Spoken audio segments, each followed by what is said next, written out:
যেখানে মামলার রায় পেতে বছর কেটে যায়, তা দুর্নীতিবাদদের সাহসী করে তোলে, কারণ তারা জানে আইনের হাত তাদের গায়েই লাগবে না। এমন অনেক রাষ্ট্র আছে যেখানে কঠোর আইনের শাসন প্রতিষ্ঠিত হয়েছে, যেমন স্ক্যান্ডিনেভিয়ার দেশগুলো। সেখানে দুর্নীতির মাত্রা অত্যন্ত কম, কারণ তাদের দেশের আইন কঠোর। আইন না থাকলে বা প্রয়োগ না হলে সমাজে মূল্যবোধ লঙ্ঘনের পরিণাম কি হবে? তখন কি মূল্যবোধ অর্থহীন হয়ে পড়বে না? প্রশ্ন রেখে গেলাম প্রতিপক্ষ বন্ধুর কাছে। আইন যত শক্তিশালী, দুর্নীতি তত কম। আমরা যখনই দুর্নীতির মূল উৎস বিশ্লেষণ করি, তখন একটি বিষয় স্পষ্ট হয়ে ওঠে, সেটি হলো আইনের সঠিক প্রয়োগের অভাব। একটি দেশে যদি আইনের শাসন না থাকে, সেখানে অপরাধীরা জবাবদিহির বাইরে থেকে যায় এবং দুর্নীতিকে তারা সহজ পথ হিসেবে বেছে নেয়। দুর্নীতি তখনই জন্ম নেয় যখন কেউ মনে করে আমি যা খুশি তাই করতে পারি, আমাকে কেউ থামাতে পারবে না। এই ভাবনার পেছনে থাকে আইনের বিরোধীনতা। অনেক দুর্নীতিবাজী নেতাই মুখে দেশপ্রেমের কথা বলেন, তাহলে কি তাদের মূল্যবোধ আছে বলে ধরে নেব? প্রশ্ন রেখে গেলাম প্রতিপক্ষ বন্ধুর কাছে। দুর্নীতি তখনই মাথাচড়া দিয়ে ওঠে যখন অপরাধ করে পার পাওয়ার সুযোগ থাকে। দুর্নীতিবাজরা জানে তাদের বিরুদ্ধে আইন কার্যকর হবে না, মামলা হলেও বিচার বিলম্বিত হবে, শাস্তি হবে না। এই নিশ্চয়তাই তাদের সাহসী করে তোলে। ফলে আইনের শাসনের অভাব দুর্নীতিকে শুধু উৎসাহই দেয় না, বরং এর প্রাতিষ্ঠানিক রূপ গঠনে সহায়ক হয়। বিশ্বব্যাপী যেসব দেশে দুর্নীতি কম, যেমন নরওয়ে, সুইডেন, ডেনমার্ক, এসব দেশের বৈশিষ্ট্য হচ্ছে শক্তিশালী আইনের শাসন ও কার্যকর জবাবদিহি ব্যবস্থা। সেখানে সরকারি কর্মকর্তাদের ন্যায়পরায়ণতা শুধু নৈতিক কারণে নয়, বরং কঠোর আইনি কাঠামো ও বাস্তবায়নের কারণে নিশ্চিত হয়। তাই আমি বলি, আইনের শাসনের অভাবেই দুর্নীতি বিস্তারের মূল কারণ। নৈতিকতা, শিক্ষা, আর্থিক পরিবহন এসব হয়তো অনুঘটক হতে পারে, কিন্তু আইনের শক্তি ও প্রয়োগ যদি কার্যকর থাকতো, তবে দুর্নীতির বিস্তার এতটা হতো না। যেখানে আইনের শাসন নেই, সেখানে দুর্নীতির বিস্তার হয় আগুনের মতো, কারণ সেখানে ক্ষমতাবানরা অপরাধ করে পার পেয়ে যায়, সাধারণ মানুষ বিচার পায় না, ঘুষ দিতে হয় সব কিছুতে। দুর্নীতি তখনই জন্ম নেয় যখন কেউ মনে করে আমি যা খুশি তাই করতে পারি, আমাকে থামাবার কেউ নেই।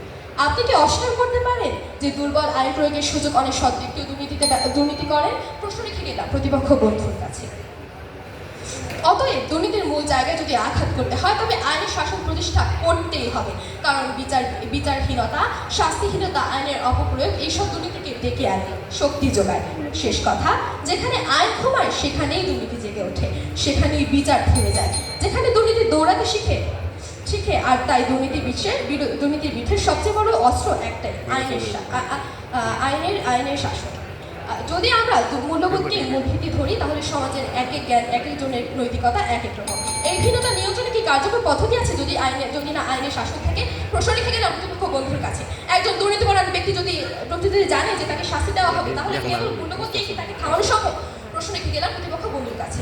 আর এসব যুক্তির বড় যদি আমার বিপক্ষ বন্ধুরা বলেন যে অভাবের কারণে দুর্নীতি বেশি হয়, তাহলে আমাদের বলতেই হয় তারা ছেড়ে চলে ক্ষোভা বাধার মতো কাজ করছে। ধন্যবাদ মাননীয় বিচারক মণ্ডলী আমাকে কথা বলার সুযোগ করে দেওয়ার জন্য। ধন্যবাদ রাশি চন্দ্র। এবার আলিগঞ্জ সরকারি বালিকা উচ্চ বিদ্যালয়ের দলনেতা হুমায়রা বিনতে হোসেনকে আহ্বান জানাচ্ছি বিষয়ের বিপক্ষে বক্তব্য উপস্থাপনের জন্য।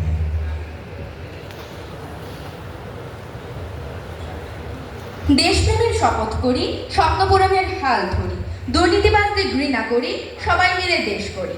শুরুতেই সবাইকে জানাচ্ছি সাদর সম্ভাষণ।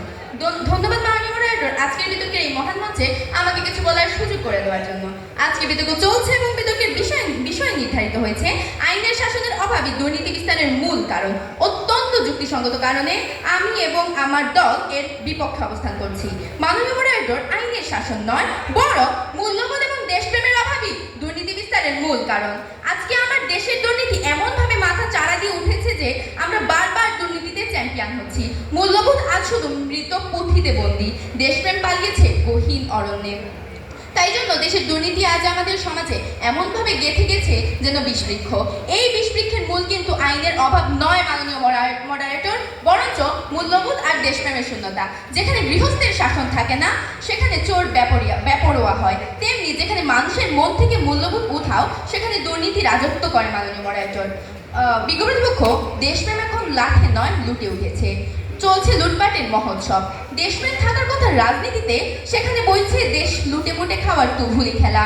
নিয়ম মানে না কেউ, যদিও তারা ভালোর পক্ষে কথার ঘূর্ণি পাকে তুলে ঢেউ। সমাজের মানুষের মূল্যবোধ এবং দেশপ্রেমের যখন এহেন অবস্থা, তখন দুর্নীতি বিস্তার কালনাগের মতো ফনা তুলবে। মাননীয় মডারেটর, আমার প্রতিপক্ষ দলের বন্ধু ডেনমার্কের কথা বলে গেলেন। সুইডেন, ফিনল্যান্ড এবং ডেনমার্কের নৈতিকতা শিক্ষা বাধ্যতামূলক পাঠ্যক্রম, আর সেই দেশ বিশ্বের দুর্নীতিমুক্ত দেশের তালিকায় প্রথম সারিতে। ফলে বোঝাই যায় মূল্যবোধ দুর্নীতি রোধে বৈজ্ঞানিকভাবে প্রমাণিত উপায়। মাননীয় মডারেটর, আইন শাস্তিদের হাতে কিন্তু মূল্যবোধ শাস্তিদের বিবেকে। তাই দুর্নীতিকে স্থায়ীভাবে নির্মূল করতে হলে দেশের জনগণের মধ্যে দেশপ্রেম ও মূল্যবোধকে আমাদেরকে অবশ্যই জাগিয়ে তুলতে হবে। 2018 সালের প্রথম আলোর রিপোর্টে বলা হয়েছে, আমাদের দেশের সরকারি চাকরিতে প্রবেশের সময় প্রার্থীরা দুর্নীতিকে স্বাভাবিক বলে মনে করে। প্রতিপক্ষের কাছে প্রশ্ন রইল, এই মনোভাব কি আপনারা আইন ভেঙে গড়ে তুলতে পারবেন, নাকি মূল্যবোধ এবং দেশপ্রেমের অভাবে গড়ে উঠে? মাননীয় মডারেটর, আমার প্রতিপক্ষ দলের বন্ধুর কাছে প্রশ্ন রইল। Centre for the study of corruption 2017 সালের রিপোর্ট অনুযায়ী একটি গবেষণায় 80% মানুষ জানান তাদের কাছে দুর্নীতি একটি সামাজিক সমস্যা হয়ে দাঁড়িয়েছে এবং এটি সমাজের প্রতি জনগণের অনাগ্রহ এবং দেশপ্রেমের অভাব থেকেই বেড়ে গেছে। মাননীয় মডারেটর, যেখানে দেশের প্রতি ভালোবাসা নেই, সেখানে কিভাবে আমার প্রতিপক্ষ দলের বন্ধু আইন দিয়ে দুর্নীতি ঠেকাবেন? মাননীয় মডারেটর, বিশ্বের অন্যতম বড় তেল রপ্তানিকারক দেশ নাইজেরিয়া, অথচ দেশটির 70% মানুষ দরিদ্র সীমার নিচে বসবাস করে, কারণ রাজনীতিগত ব্যবসায়ীরা লুট করে বিদেশি সম্পদ বানায়। তাদের মুখে দেশপ্রেমের গুলি আর পেছনে সম্পদ চুরি। নাইজেরিয়া এত তেল বিক্রি করে, কিন্তু জনগণ এত গরিব কেন? দেশপ্রেমের অভাব ছাড়া কি কারণ দেখাবেন মাননীয় বিজ্ঞ প্রতিপক্ষ? হলমার্ক কেলেঙ্কারির কথা আপনারা নিশ্চয়ই শুনে থাকবেন। 2012 সালে হলমার্ক গ্রুপ 4000 কোটি টাকার ঋণ জালিয়াতি করে সোনালী ব্যাংক থেকে আত্মসাৎ করে। বিজ্ঞ প্রতিপক্ষ, তখন আইনের শাসন কিন্তু ছিল, অথচ এত বড় চুরির পিছনে ছিল নৈতিকতা এবং দেশপ্রেমেরই অভাব। দেশপ্রেম থাকলে দেশের টাকা কি এভাবে লুট হতো? বিজ্ঞ প্রতিপক্ষের কাছে প্রশ্ন রেখে বিদায় নিচ্ছি। ধন্যবাদ মাননীয় মডারেটর, ধন্যবাদ সবাইকে। ধন্যবাদ হুমায়রা বিনতে হোসাইন। আমরা আসলে উপভোগ করছি মাধ্যমিক শিক্ষার্থীদের অংশগ্রহণে দুর্নীতি বিরোধী স্কুল বিতর্ক প্রতিযোগিতা 2025। আমাদের 3 জন বক্তার বক্তব্য আমরা শুনেছি প্রতিটি দলের। দলনেতাগণ তাদের যুক্তি খণ্ডন করবে, কিছুক্ষণের মধ্যে 2 মিনিট করে সময় পাবে। তবে আমি একটু বলে রাখছি, এরপরেই প্রতিযোগিতা অনুষ্ঠিত